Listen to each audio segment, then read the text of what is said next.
Karena dari sinilah lahir gerakan kaum Marxis pertama di Indonesia. Baca lagi.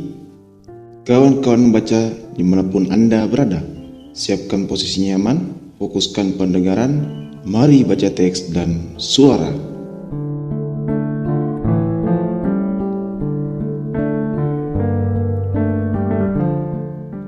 Di bawah lentera merah, karangan Su Hogi. Sub bab 2, Volksart dan Indi Weber. Dalam tahun 1917, Gubernur Jenderal Van Limburg Stirum menjanjikan akan membentuk sebuah dewan rakyat yang merupakan dewan penasehat kekuasaan legislatif. Hal ini mengecewakan tokoh pergerakan rakyat karena yang mereka cita-citakan adalah dewan legislatif yang sungguh-sungguh. Dalam tahun ini, masalah Indi Weber, yaitu satu gerakan yang menginginkan diadakan milisi Bumi Putra untuk mempertahankan Hindia Belanda dari musuh-musuh luar, menjadi bahan perdebatan yang sengit sekali. Tokoh-tokoh pergerakan kiri tidak setuju diselenggarakan satu milisi Bumi Putra itu. Karena kegiatan ini mereka lihat sebagai usaha untuk mempertahankan kepentingan Belanda dengan menjadikan rakyat Indonesia sebagai umpan peluru. Kedua persoalan ini lebih bersifat intelektualistik, sedangkan massa rakyat agak pasif. Sub bab 2, wabah pes. Di samping persoalan yang bersifat nasional seperti agraria, Volksart, dan Indi Weber itu, terdapat pula persoalan lokal, yaitu penyakit pes di Semarang dan sekitarnya. Dalam menghadapi wabah itu, Kota Praja Semarang bertindak tidak bijaksana sehingga massa rakyat semakin diperlakukan sewenang-wenang. Dalam triwulan pertama tahun 1917, di Semarang terjangkit penyakit pes. Wabah ini timbul dan meluas terutama karena perumahan rakyat di kampung-kampung sangat buruk. Mereka tinggal di dalam gang-gang yang berjejal-jejal, sempit dan becek. Rumah yang terbuat dari atap rumbia dan bambu merupakan sarang tikus. Keadaannya yang berjejal-jejal itu membuat sinar matahari tidak masuk dalam ruangan rumah, dan keadaan ini merupakan sorga bagi tikus. Kekurangan makanan atau nilai gizi yang rendah, tidak adanya pemeliharaan kesehatan masyarakat oleh pemerintah Hindia Belanda akhirnya menimbulkan wabah pes. Belanda hanya memperhatikan hal kesehatan ini apabila penyakit itu menulari mereka. Angka kematian di bawah ini memperlihatkan betapa hebatnya korban wabah pes itu. Angka kematian penduduk Semarang per 1000 jiwa seperti terlihat dalam tabel. Angka kematian yang luar biasa tingginya ini pasti menggugah perasaan rakyat dan pemimpin-pemimpinnya. Kota Praja lalu mengambil beberapa tindakan. Perumahan rakyat yang merupakan sarang-sarang tikus itu dibongkar atau dibakari, dan rakyat diberi waktu 8 hari untuk pindah. Penduduk miskin yang tidak mempunyai apa-apa terang tidak mampu membangun perumahan yang patut dalam waktu 8 hari.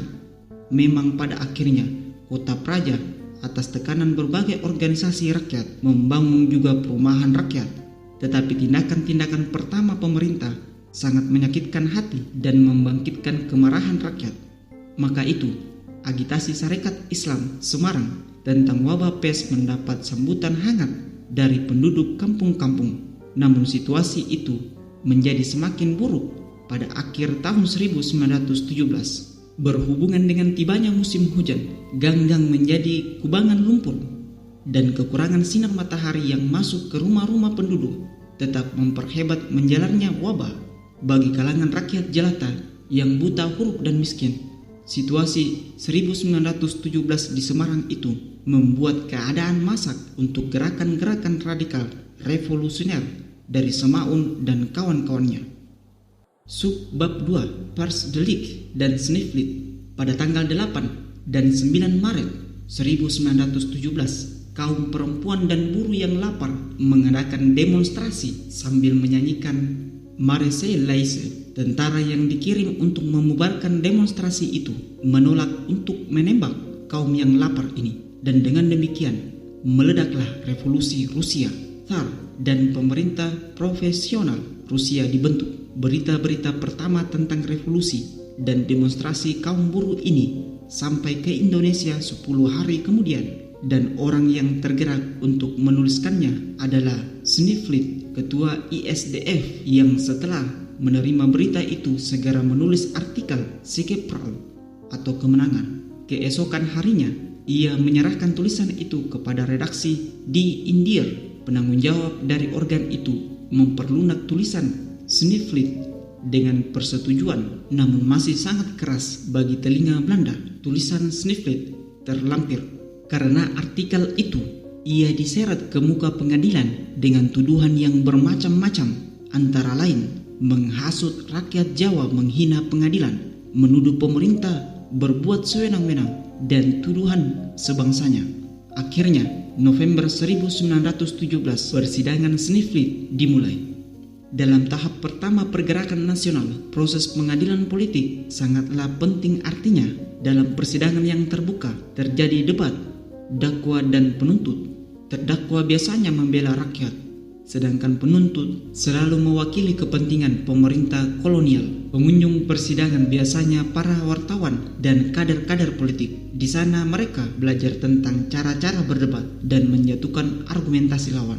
Sneflit yang terkenal sebagai orator dengan gaya memikat dan meyakinkan berhasil menunjukkan kejahatan sistem kolonial di Indonesia.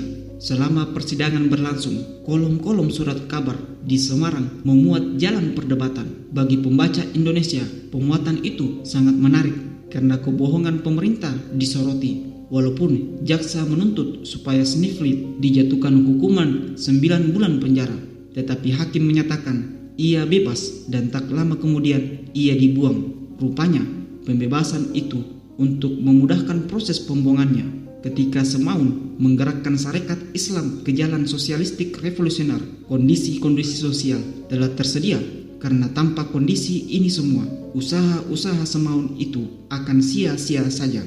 Keempat faktor di atas dengan sendirinya saling melengkapi. Persoalan tanah dan kemiskinan di desa-desa memungkinkan Sarekat Islam Semarang mendapatkan masanya dari kalangan kaum tani. Pembakaran rumah-rumah rakyat akibat pes memungkinkannya menggerakkan massa kampung-kampung di kota. Dan Indi Wibar dan Volkstar serta Persdelik Sneflit lebih mempertajam pengertian pada kader secara teoritis mengenai masalah-masalah penjajahan. Pada waktu itu, pergerakan politik jarang sekali, kalau tidak akan dikatakan tidak ada yang mempunyai basis-basis ideologis teoritis. Perdebatan-perdebatan telah mengasah ketajaman pikiran pada politikus Indonesia di masa itu. Dalam buku Pergerakan Nasional, faktor luar negeri sering dijadikan faktor penyebab dari peristiwa-peristiwa di dalam pergerakan nasional kita. Kemenangan Jepang atas Rusia di tahun 1905 diasosiasikan dengan kelahiran Budi Utomo. Revolusi Tiongkok 1911 dihubungkan dengan kelahiran Sarekat Dagang Islam atau SDI, dan juga revolusi Rusia diasosiasikan dengan perevolusioneran gerakan rakyat ke kiri. Lembaga sejarah PKI misalnya menulis revolusi sosial Oktober 1971 di Rusia mempunyai pengaruh sangat besar pada pergerakan revolusioner rakyat Indonesia. Tetapi jika kita menilik pada Pers Indonesia, juga pada surat kabar Sinar Jawa, revolusi Rusia tidak mendapat tempat yang besar. Nama-nama Lenin, Trotsky, dan Stalin hampir tak pernah disebut-sebut. Perdamaian Brest-Litovsk hanya sekali menjadi bahan sebuah artikel Kadarisman. Bahkan dalam mengenang tahun 1917 yang telah berlalu, revolusi Oktober 1917 itu tak disebut-sebut, tetapi pengarang-pengarang lainnya disebut. Hanya melalui Sneflitlah revolusi Rusia itu pernah menarik perhatian publik di Indonesia, dan baru sesudah tahun 1920 ketika kaum Marxis Indonesia mulai mengadakan hubungan internasional, hal-hal di sekitar revolusi Rusia menarik perhatian Indonesia. Menurut pendapat saya, pengaruh kejadian-kejadian luar negeri baru mendapat perhatian di tanah air kita setelah tahun-tahun 1926. Sebelumnya, berita-berita luar negeri amat pendek-pendek dan hanya merupakan kutipan kawat. Masalah pengaruh luar negeri sampai sekarang masih sangat dilebih-lebihkan dan hanya penelitian yang lebih lanjut yang akan memberikan jawaban sebenarnya. Bersambung ke bab 3.